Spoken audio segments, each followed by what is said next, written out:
चुड़ैल के साथ केबीसी।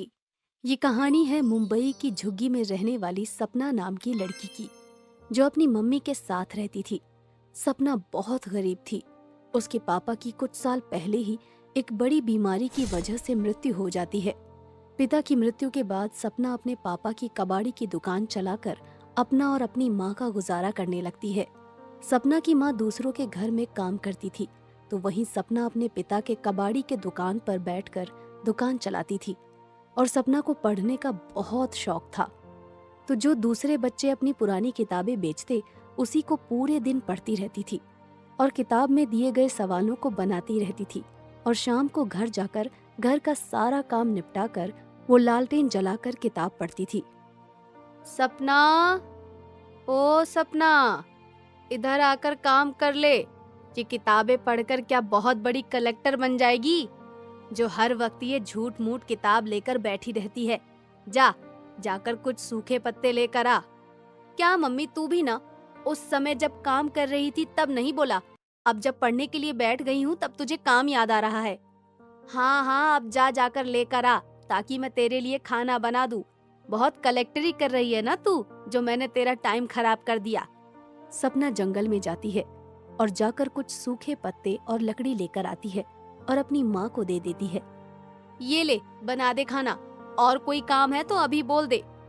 ऐसा कहकर वो अंदर जाकर पढ़ने लगती है और उसकी मम्मी आंगन में खाना बनाने लगती हैं। और खाना बनाते बनाते उसकी माँ को धुएं की वजह से बहुत खांसी होने लगती है। इतने में सपना बाहर आती है। क्या हुआ माँ, तू ठीक तो है ना? क्या होगा मुझे, रोज इन पत्तों और लकड़ी में खाना बनाऊंगी तो ऐसे ही किसी दिन खांसी कर करके ही तेरे बाबा की तरह मर जाऊंगी मैं। पागल है क्या? ये कैसी बातें कर रही है तू? हट, मैं खाना बनाती हूँ। ऐसा कहकर वो खाना बनाने लगती है। फिर दोनों माँ बेटी खाना खाकर सो जाते हैं। अगली सुबह उठते ही वो रोज की तरह दोनों माँ बेटी अपने अपने काम पर निकल जाते हैं। सपना ऐसे ही दुकान पर बैठी होती है, तो उसी समय एक बच्चा किताबों के साथ अखबार बेचने आता है। वो उस बच्चे से उन किताब और अखबारों को लेकर पढ़ने लगती है। अखबार पढ़ते हुए वो केबीसी का एक ऐड देखती है, जो हर साल की तरह इस साल भी होने वाला होता है। और उसमें जो जीतेगा उसे 10 करोड़ रुपए मिलेंगे, जिसे पढ़कर वो सोचने लगती है।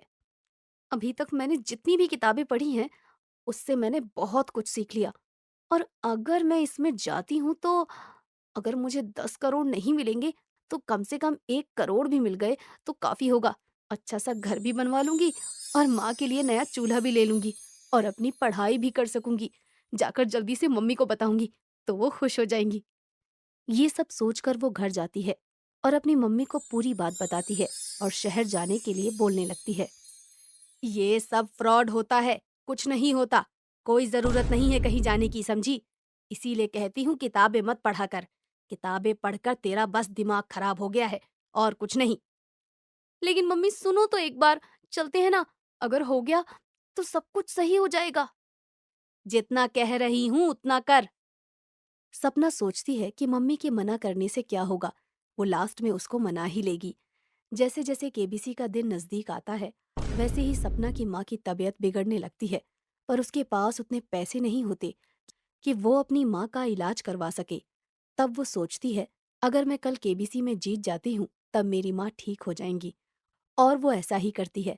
वो अपनी माँ की दवाई लेकर आती है और उसे दवाई खिलाकर चली जाती है। और वहाँ उससे जो सवाल पूछे जाते हैं, उसमें से वो ज्यादातर का जवाब सही देती है और 7 करोड़ जीत जाती है। पर उस शो के 2 आदमी उसके पैसे नहीं देते हैं और बदतमीजी करते हैं। उधर से जैसे तैसे भागकर वो घर आती है तो देखती है उसकी माँ की भी मृत्यु हो जाती है, जिसकी वजह से वो भी आत्महत्या कर लेती है और एक चुड़ैल बन जाती है। ये सब इन कमीनों की वजह से ही हुआ है। अब मैं इनसे बदला लेकर ही रहूंगी।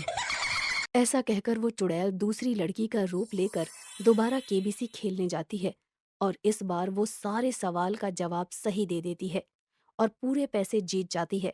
और इस बार भी वो दोनों आदमी वैसा ही करते हैं। इतने में चुड़ैल अपने असली रूप में आ जाती है।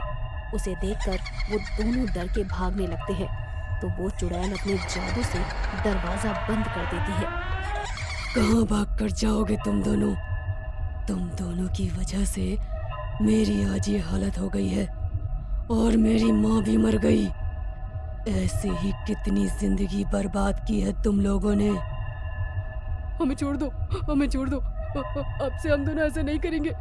हमें माफ कर दो। हाँ हाँ, हमें माफ कर दो। अरे अरे, हमें माफ कर दो, हमें जाने दो।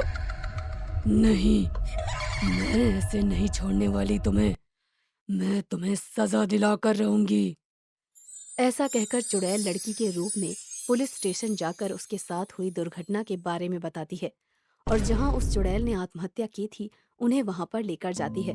पर उसे पता चलता है कि वहां की पुलिस भी इनके साथ मिली हुई है और उसके जैसी कई लड़कियां हैं जिन्हें इंसाफ नहीं मिला है। तब वो उन सबको धीरे धीरे मार देती है, जो इनमें से उन दो आदमियों के साथ मिला हुआ होता है। और धीरे धीरे ये खबर पूरे शहर में आग की तरह फैल जाती है कि एक लड़की सबको मार रही है। पर वो चुड़ैल सिर्फ उसके हत्यारों को ही मारती है। लेकिन कुछ दिनों बाद वो लड़की हमेशा की तरह ऐसे ही अपने हत्यारों को अपने अड्डे पे ले जाकर मार रही होती है। इतने में एक पुलिस वाला आ जाता है और वो ये सब देख लेता है और वो उस चुड़ैल से बिना डरे उस आदमी को बचाता है और उससे ये सब करने का कारण पूछता है। तो वो चुड़ैल उसे सारी बात बता देती है। तब पुलिस वाला कहता है, तुम्हें इंसाफ मैं दिलाऊंगा, लेकिन तुम अब किसी को भी नहीं मारोगी।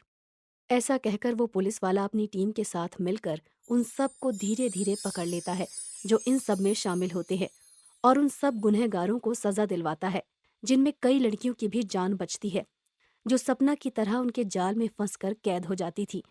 उसके बाद वो पुलिस वाला उस चुड़ैल की और फिर से शहर में सब कुछ पहले जैसा हो जाता है।